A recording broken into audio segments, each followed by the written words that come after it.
Things I've been working on. I haven't been doing too much because my desktop was in the living room and it's not exactly a decent place to do work. It's quite loud and uh, distracting.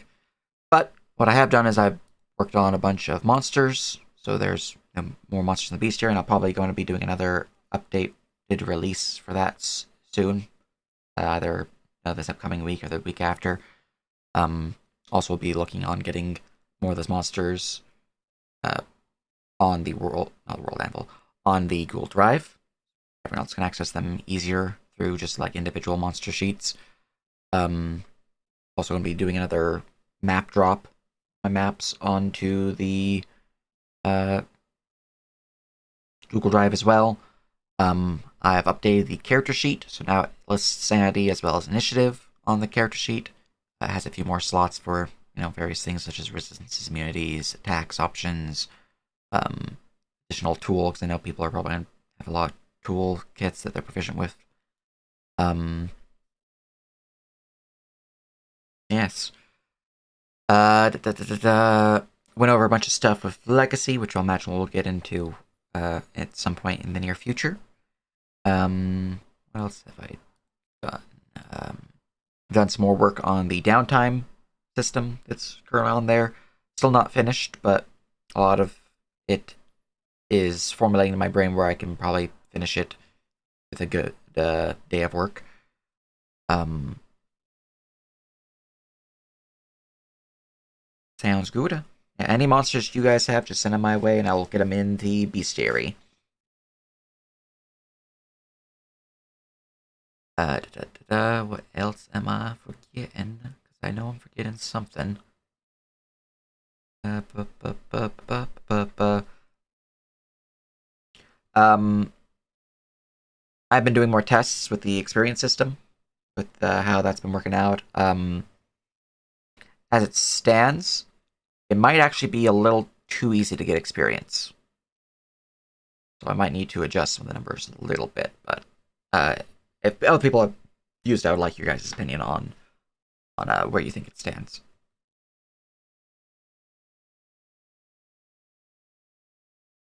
Capping per phase, right? I heard per phase, right?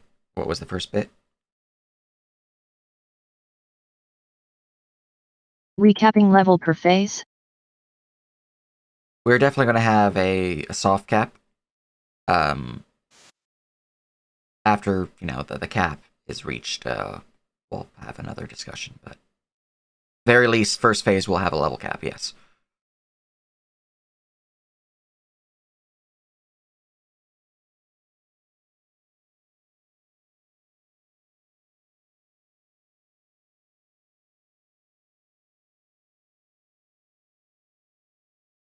Well, that'll depend At least on first phase so we can see how the XP system feels. yeah. We can have a fallback of converting excess to one of the other resources maybe. True, could be an option. In terms of the length of the phase, we don't have any like hard and fast set timeline. For the most part, that would be dependent on the different regions that we have and their particular story progression and any core progressions of stories elsewhere. So the phase duration is based upon progression of the story, essentially. It's not like oh, we hit X date and everything just stops. All campaigns, all things are ended. It's when things seem like we're at a good space to say that the reason for this phase to be existing is concluded, then we'll conclude the phase.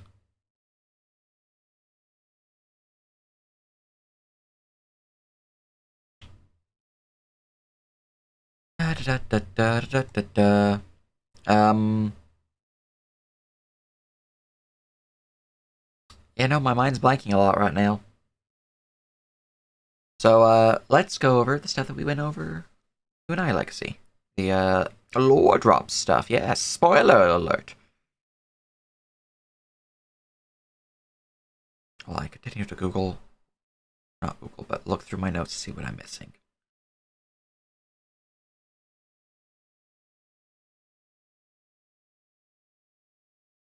Oh, and just for ease of access, there's the character sheet. So first off, most of this isn't public stuff or super vital stuff to know, so I'll start with the basic living world stuff.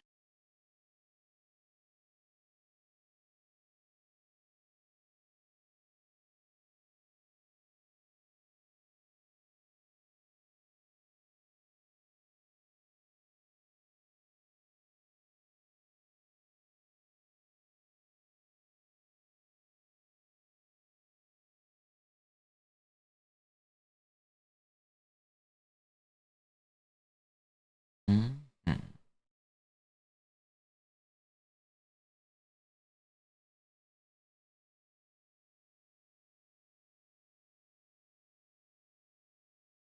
First things first, something to clear up. Term Syrik refers to two things, one is the setting as a whole, the other is a plane within that setting where the majority of prior campaigns took place. They are not on that plane.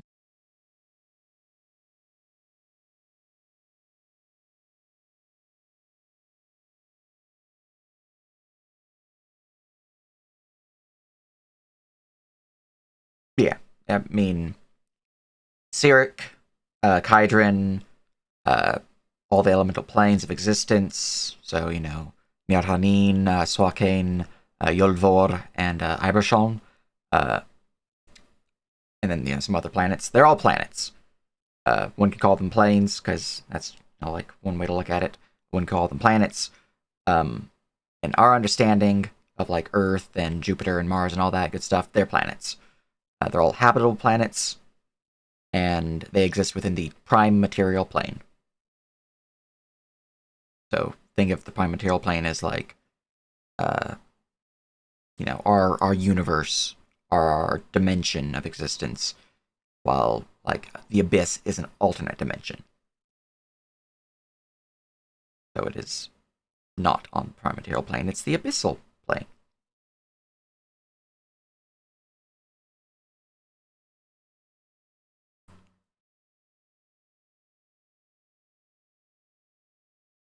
Sorry, I'm forgetting something though. Just going through my notes and I'm not finding anything, but I feel like I'm forgetting something.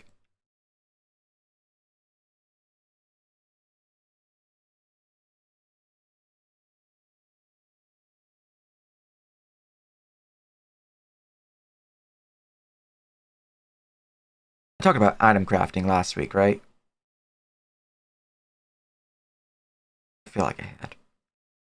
We are on Kydrin, which is a plane that was largely isolated for the prior events. After the conclusion of the major events of NERP's previous campaigns, it's now been exposed to the rest of the setting, which also led to its entire native pantheon going poof. So that's our starting off point. We're on a planet that's a juxtaposition of its own long isolated history, as well as the introduction of foreign influence.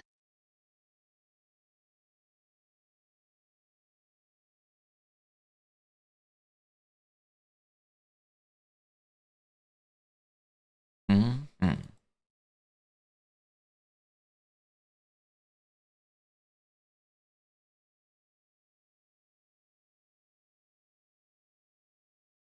Hello. We're going over lore stuff. Spoiler alert.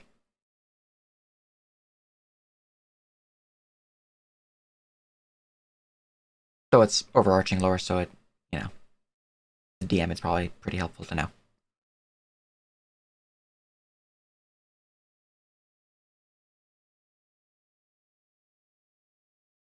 That's what it was. I knew it was item related. I've been working on the equipment guide some more. I've been adding some more enchantments, so default enchantments. Been working on some of the economy stuff in the equipment guide. All around, there should be an update in the near future, but it's still a work in progress. But it's being worked on.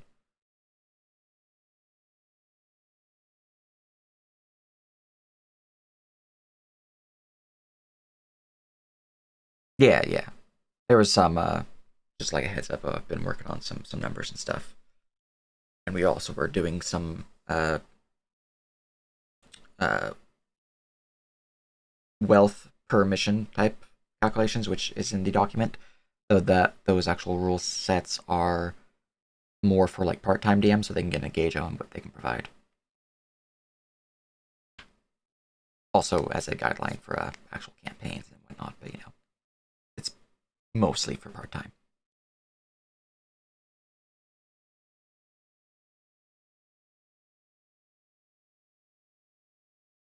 Let's see here.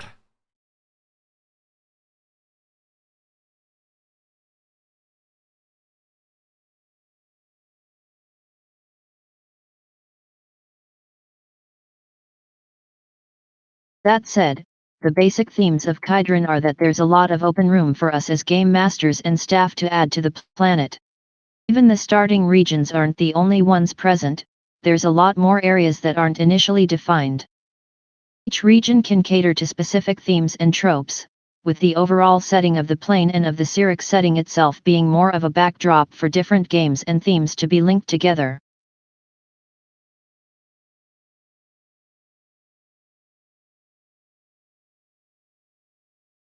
Yeah, the world is fairly open, as is the universe. Obviously, phase 1, we're going to be sticking with our focus being the 4 regions. But I do have notes for the Abyss, for example. I have notes for the different planes. I even have some maps for the different planes of existence already written up or drawn up. History? Did I make history red? Let me click that link. Gotta make gossip red. I don't know if you have anything on it yet or anything, but at some point when we get to it, I'd like to work on the Far Realm stuff. Would like to work on what? Far Realm. Far Realm. Excellent.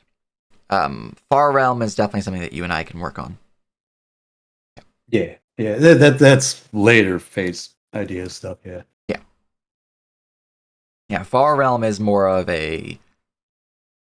I have a pretty solid concept in my head, and I Okay. have some things written out in other locations Okay. that help guide where it's at, but it's not like a fully fleshed out region. Like the first plane of the Abyss is decently fleshed out. The Elmo plane of air, Swakane, is also decently fleshed out. Same with Nirhanin, which is the Elmo plane of water. So those regions, yeah, pretty good. I wouldn't say it's very late game, as one could go there earlier. It's just, you're probably gonna die. Yeah, not recommended. Yeah. It'd be like if a level 4 paladin went to the Abyss and like walked up to a demon and was like, hey, fuck you. Yeah, I didn't have any thoughts on anything like that soon yet. Yeah, like could you go to the Abyss early game if you find a certain portal or whatnot? Yeah, probably. Should you? No. No, you should not.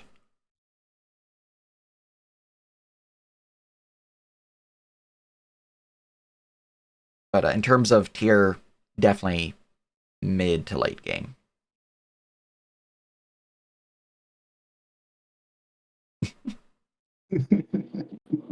Indeed. We can't hide those. We already have like 4 of them. Yeah. In terms of your question though, while actually preps the next setup, gossip, which was supposed to be history, which I've changed now to gossip. Intimidation, they are red because they are coded, meaning that you should not edit them. They'll automatically change to the better of the attribute, so it will default to your best of the chosen of the attributes that that particular skill uses. Yeah, which is why there's the tutorial page on the character sheet that says if it's red, don't edit it. If it's green, then edit it with specific parameters. If it's blue, then it's freely editable. Those basics established, I did have a few additional questions. Yeah. First off, do the individual planets orbit or do they just spin in place? The individual planets orbit, for the most part, their central star. It really depends on the particular galaxy in question. For the most part, the core 4 galaxies that have maps on the Animal Planes map on World Anvil those ones do orbit their central star.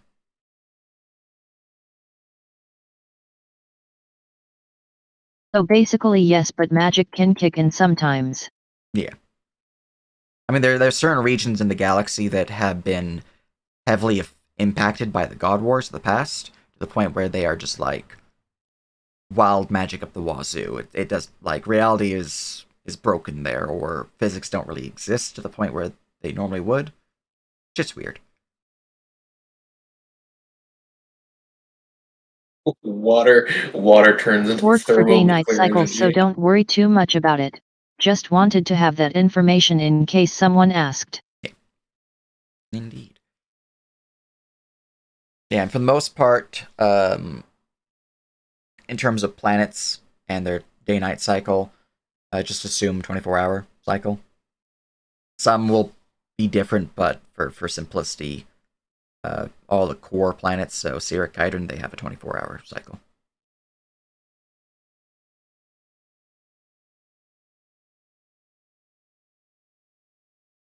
So, is the astral plane comprised of any special substance like ether, or is it just empty?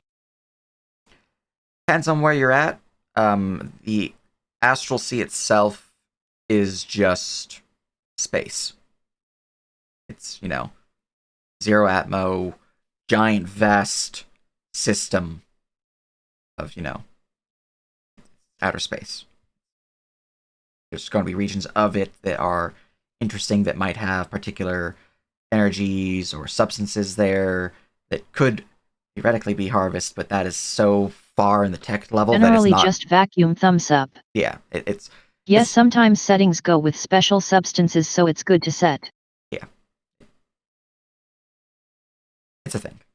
If anyone ever does try to harvest some stuff in the astral sea, that's gonna be like Spelljammer level of tech or higher. So, if people start doing some Primogen shit, then, suddenly we have a spin-off where people are playing Guardians of the Galaxy.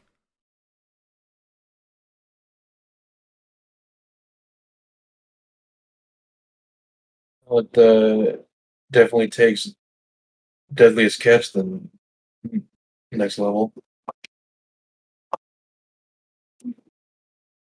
I heard half that because you're kind of breaking it out. Takes deadliest catch then next level. Yeah, yeah.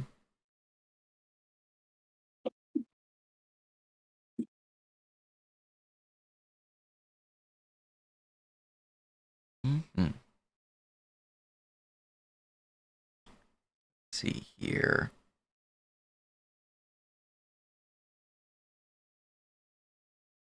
While they're working on the follow-up, any questions thus far? Anything to bring up? Anything to note? Where's my loot herb? Shit. And yes, I need to get you the loot. You're right. I need to write that up for you guys. I was mostly joking because I was just going to remind you at the end of the meeting, but the opportunity presented itself. It's true. It's true. Oh, speaking of meeting, or like things I've been forgetting, the meeting log for last meeting we had, I have still need to put that into Premiere and start doing some edits to it. So that will probably be like a this week work. So that might be released sometime near the end of this week. Same thing goes for my Sunday game that was played in person that we just recorded the session, because I'm probably gonna have to do some edits on the audio. Like get rid of any like shoes dropping on the ground, making a really large screeching sound or something like that. You guys playing in a gym? No, just the living room is quite large and it's got a bit of an echo to it. Okay. Yeah. Also, I'll eventually be posting this information in different primers, one of which is this general public information, and another will be more background metaphysics stuff. Also, this week's meeting probably doesn't need to be done since too many potential spoilers. We'll save that for a primer document instead. Mm-hmm. Yeah. But then I can't yell at Nerf to remind him to put them up again. Why would you deny me this? And honestly, what we've discussed thus far, I wouldn't really consider like, no, you can't know about this. It's anyone who is an expert would 100% probably know most of what we've discussed thus far, in Arcana specifically. Anyone who's a proficient might know about it. It's kind of like the study of astrology. Astrology. Okay. Got it right the first time. Like, arcanists, especially in the gilded universities of various larger countries, would be, knowledgeable in some of these For sure, aspects. it's just more stuff that might be nicer not to know going into the living world, for the immersion. Fair. I think for the most part, any of the videos that would contain these heavy spoilers would just be like, spoiler alert! Watch at your own risk. Mm-hmm. Like the last meeting we had, I can definitely see some things in that would be preferred to be kept DM side only.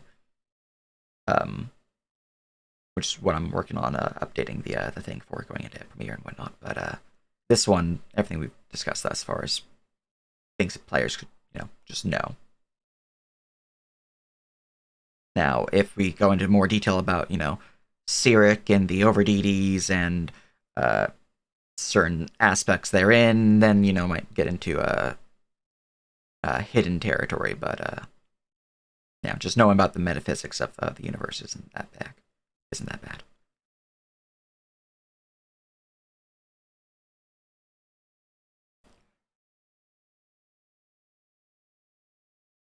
Yeah, the Destiny for each player is 2 per long rest. Villain points. There's not technically a cap. It is based on how many are used for that particular adventure. For the most part, players will be applying their Destiny uses, their villain accrued points to the particular mission that they're on. If it is a campaign mission, so like, let's say there's 3 different groups all working towards various goals of the campaign of Borussia.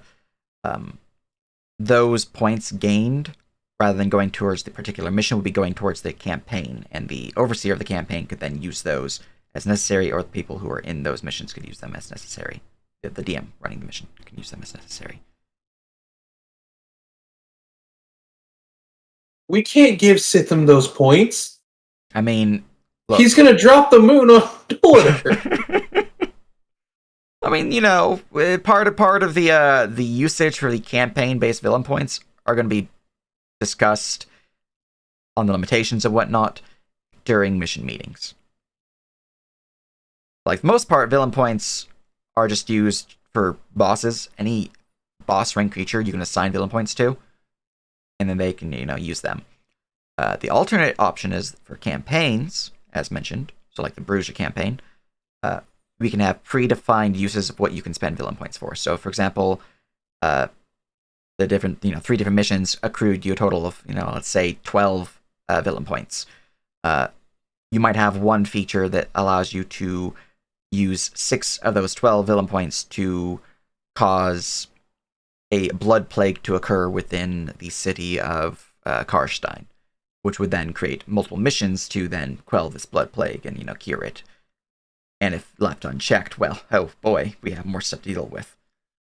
That's something that you could technically use villain points for, and something that we would be discussing during mission meetings on what these options would be for campaigns. Now, as a DM running your own individual games, you could also make custom uses for villain points, especially if it's like a long-running campaign-style mission. For the most part, they're just, you assign them to a villain, and they can use them to get a d6 to a d20 roll that they made. And if they have the Fate Taker feat, then they can use it to do the standard d20 roll, but they can also use the Fate Taker options. And it becomes a d8 instead of a d6.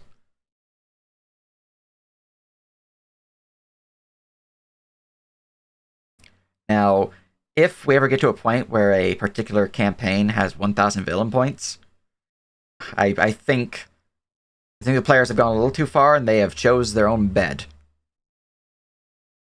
Or someone gave them far too many short rests. Well, they reached Gen on long rest. So. But yeah, no.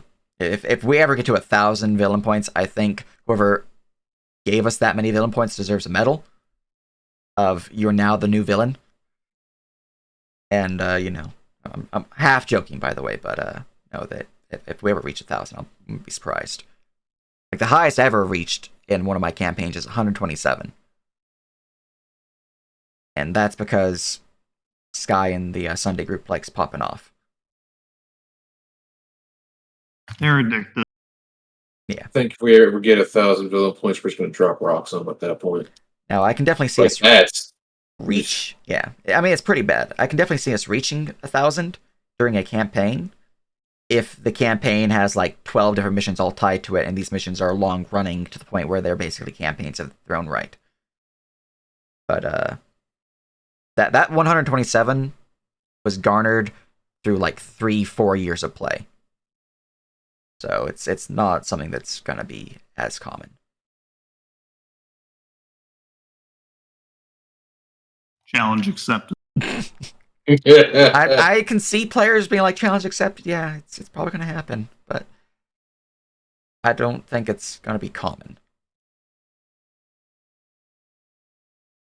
We're definitely going to have players that are going to be like, I'm going to hoard these and never use them. And then we're going to have the players that are like, I'm going to pop these at every chance I can. It's just like, well. Hey, we got both of those players in Whispering Night.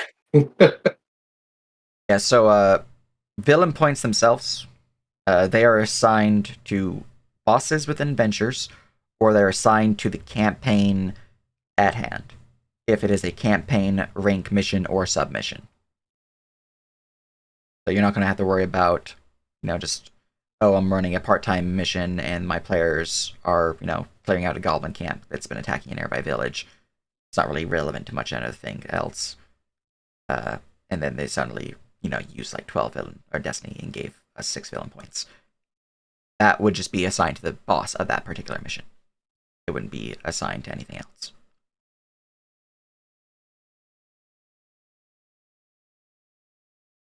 Having a Destiny-based boss would be pretty cool. Definitely Yes. some interesting Moving on there. to progress now that the basic primer has been mentioned. So on release we currently have 4 regions intended for release, with 2 on the back burner. Yeah. I'm currently going through each one to see how prepped they are, but Baracia is definitely the most fleshed out currently. Lighter is making steady progress from Joki as well, and the other 2 have the basics set but need follow-ups. I've got about 25% of the departments converted on a dock right now. Excellent.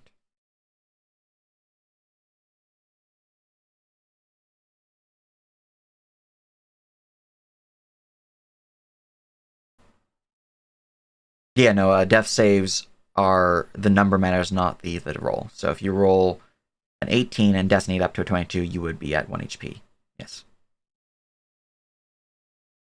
You need a 20 or higher to go to 1 HP. Which is why Destiny's pretty helpful when you are dying. I thought it was just restore HP on a natural 20. Death saving throws are specifically just flat rolls, which is why it matters if it's a 20 or not, but it doesn't actually need to be a natural 20. It just needs to be a 20 or higher. It's just, in base 5e, you're never really going to have something that boosts you above a 20, so. Doesn't Paladin Aura affect it? Yeah. Okay. That's one of the few exceptions. Which is why, if you're within a Paladin's Aura, suddenly, you roll like a 17 and your Paladin with +3 charisma's like, you're a +1 now. Just time to go start blessing unconscious people. Yeah, no. Paladins are pretty good combat healers.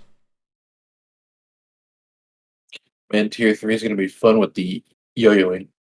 Yeah. I mean, that's definitely what Sam. I have been looking at some of the discussion in Homebrew, D&D Homebrew, about like the death saving throws. I do like the concept of it, but I don't know if we want that. So that's just something to probably for my home games, where yo-yoing gives you, wounded conditions and whatnot, so you don't want to yo-yo.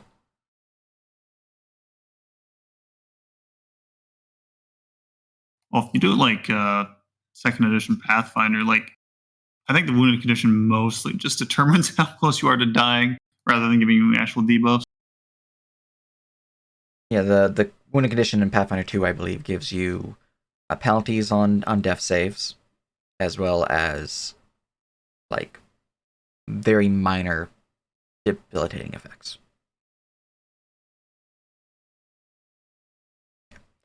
Anyways, the campaign, we have decent setup for our reorganization, which is good. Which is good to hear. Mm-hmm. I have some people on my docket to message and see where they stand, which I should be doing this week as well.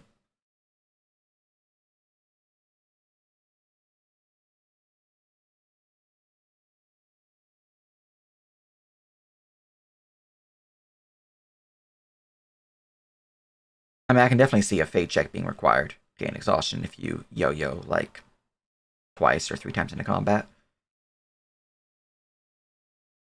But that's definitely something that would be up for discussion in terms of living world. That one's kind of weird because we definitely saw that in Verum where there were tier 3 games with certain DMs where people yo-yoed a lot. Yeah. So that could be a tricky thing because depending on the DM, we might actually get dead people just out of pure chance. It's true. Yeah. I mean, it's one of those things where in my games, I definitely like the grittier feel of it. In a living world game, I can see sticking with as it stands. Like, there is some stuff I definitely agree in there that's like, home game? Hell yeah. Just full send.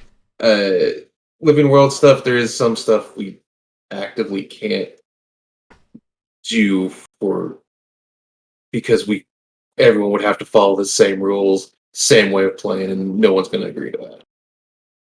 Yeah. A character is attuned to their items so long as they have not been reattuned by something else. So if they come back and no one's attuned to those items, they're still attuned to you.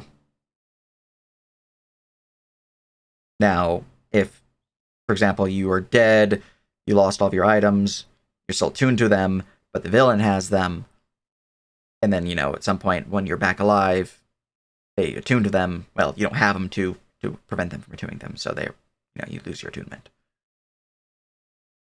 But rule of thumb is, attuned to something, you're attuned to it until something else attunes to it. Or the item itself has a clause indicating that you are no longer attuned to it if you die. Or something else like that.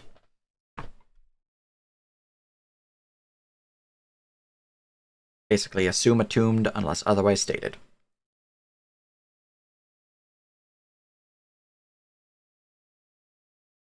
Mm-hmm.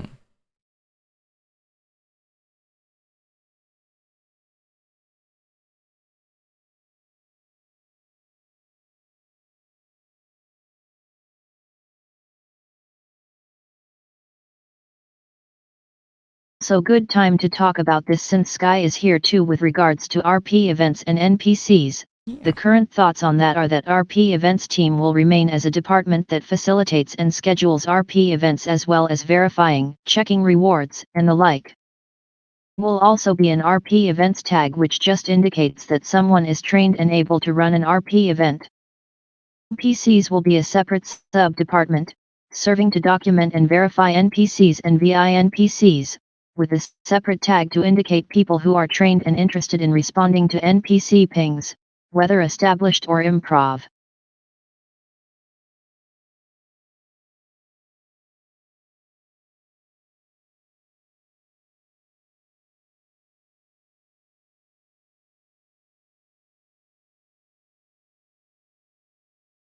Sound about right to you, Sky?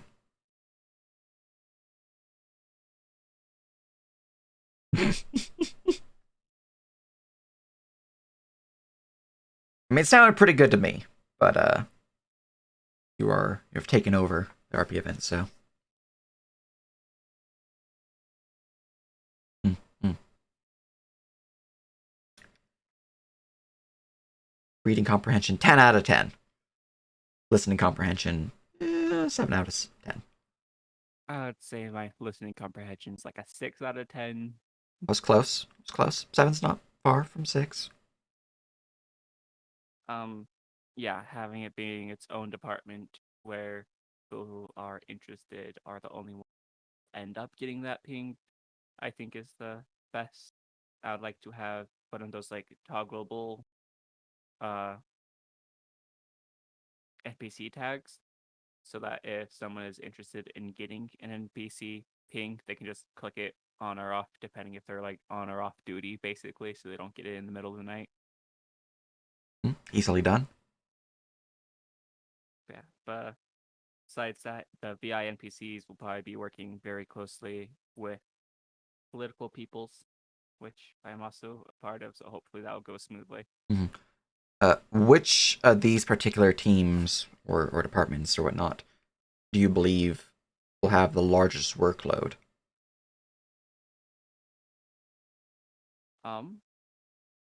I would say the NPC tag will probably have the largest glow just because of we're gonna have a lot of players Yeah. and only a certain amount of NPC taggable people. Hopefully, since we're doing more of a player-based economy and stuff, it should be fine. Like it'll probably only be needed for like if it's slow and no one else is on. Gotcha.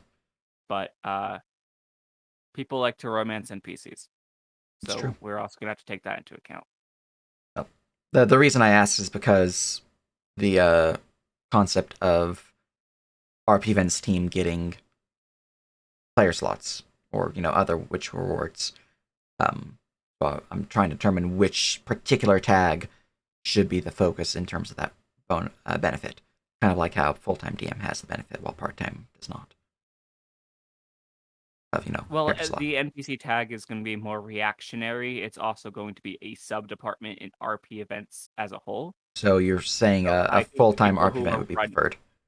Yes. The people who are also running and making events will probably be eligible for the tag. I would like a small bonus for people who take up the NPC tag a lot. But like that hit or miss type deal, Yeah. I think for any additional benefits for DMs, whether they're part-time, full-time, NPC, RP events, or RP events, side benefits that we can apply. Same with map creators, and political or anything that does a lot of work for us. Having a conversation of what benefits we could provide other than a character slot is definitely something we should look towards. So keep an idea of what you think could be potential options there. I will do the same because we definitely want some additional options. Yeah, there's definitely going to be Added people some who, distinctions. there's definitely going to be people who want to run events and not good at writing them, and people who like to write them and not run them. And if they want to work as a team and get things done together, they can split whatever rewards we're doing type deal. Yeah.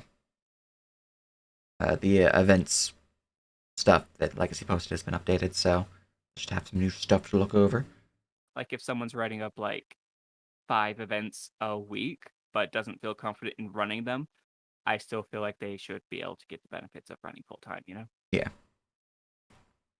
I think some form of line should be made, whether that's like you run 3 events a week or you write 3 events a week, for example, or just like a baseline of this is what you should do for the benefit, and then if you do, people to work together. Yeah, like it doesn't need to be a full stop. You have to Time for us write to and run. create a partnership system where you can write for someone else to run and you both get benefits if you both keep it up. Yeah. Like what Sean did during like the end game of Verum. Yeah, I'm 100% for this. So anything that helps us get players some interesting stuff that they can do. like how part-time DMs might just get thrown games to run type deal. Yeah.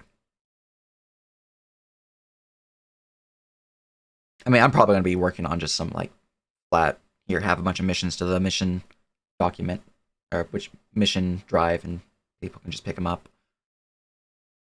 Because that, Like, I am down to run games, but every time I try to write one, it always feels lackluster at best. I mean, back before Verum, I didn't write anything. Like all my notes were mostly in my head or like in map tools. For like, here's a door, here's this trap, or here's this NPC. Here's some basic notes of what they need to talk about.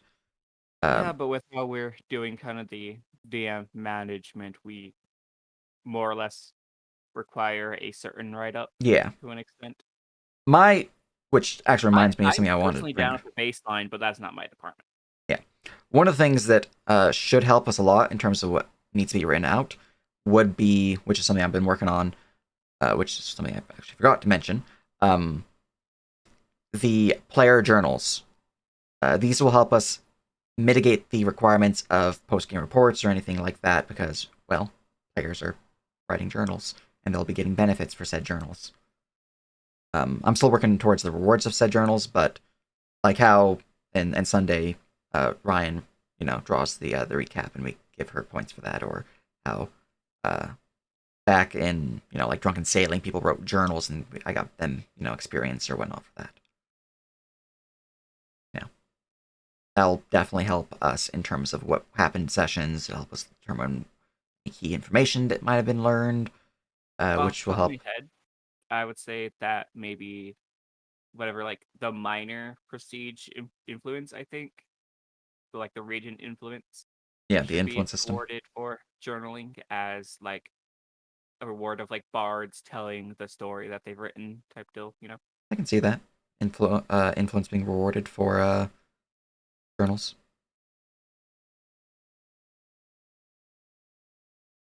But that should help with some of the requirements that were an issue back in the day in terms of missions. Major distinction I'd like to make clear is that the core teams of RP events and NPCs are completely different from how it was previously done, because there is no hard obligation. As a result, the departments themselves are no longer responsible for running the events or reaching a quota. Instead, the core ones are managing while individual volunteers gain tags for training and opt in for active duty. Yeah, that's kind of how I personally like to do it. Mm-hmm. And then benefits those who meet a certain number, a certain threshold. I would like to make sure that our volunteer network doesn't feel like an obligation. Indeed.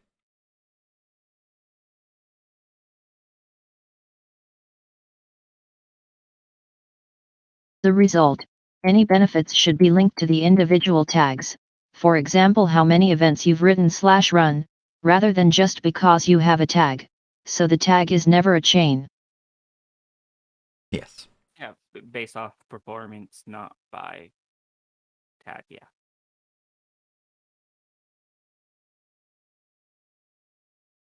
Mm-hmm.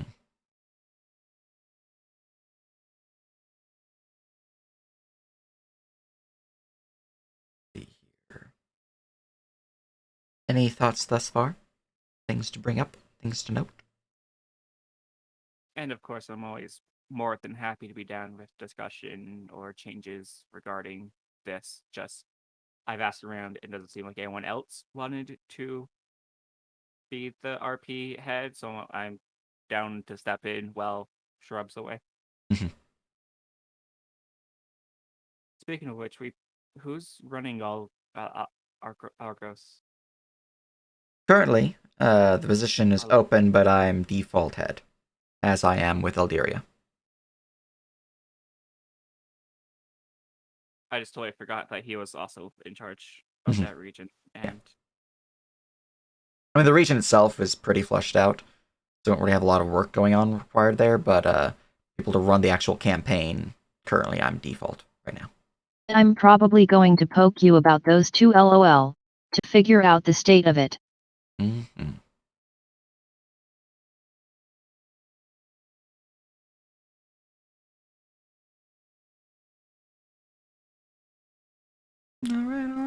no good Thai places open on Sunday.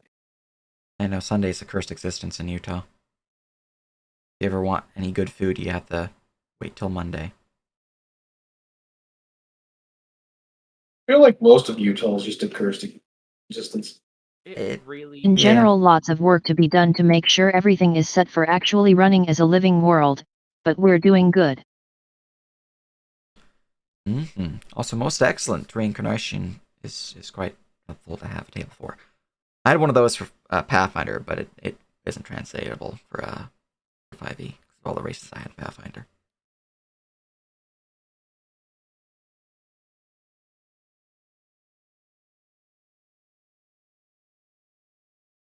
I think for subtypes, it can either just be a choice or a role, like a sub role of the main role. like how you do progeny. Yeah.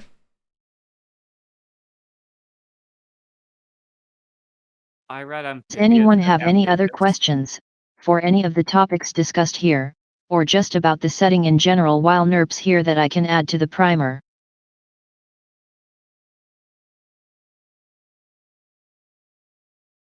Very nice, very nice.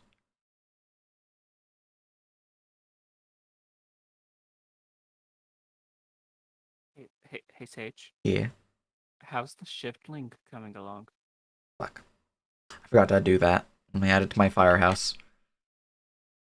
Because shiftling will be a beast folk, right? It should be Beast Folk, yeah. Also, I need to add Shifter, because I have them already right now, but I just need to put them on World Anvil. Alright, there we go. That's my to-do. Also, anything else that you might remember that I forgot to put on my firehouse. I don't know, I'm just really excited for shiftling. I actually need to work on the Alchemist update as well, so I need to put that in firehouse, actually. Because the Thursday game's probably going to be unlocking it in a couple sessions. I mean, unless you, like, want to do Kineticist. That's already technically unlocked. From the end of Sunday's Psyonix unlock campaign. Technically not Psyonix, but you know it's comes with the package. So I want to be a Kineticist. that's more of a if I have free time, I'll start working on those because it's like not a huge requirement, but the Alchemist class itself is something that is actively being used in Thursday, so I need to put it up on World Anvil when they unlock it. So I refuse to unlock the class. I mean, if the I'm gonna kill the alchemist. monk actually Says- worked, it would work out. Sa- Says the man who made an entire class for vampires. Yeah, but I'm not unlocking it. I'm just gonna hold a monopoly on it. Yes, of course. All right. That sounds good. Sounds good. Doesn't seem like there's any additional things, unless anyone would like to give a quick little input. Or, a long input. I'm open for long spiels too. Don't think we have anything new for training, but I can go look real quick. Good job, everyone, doing the best you can in these trying times. Make sure to get yourself a cookie. Yeah, cookies are good.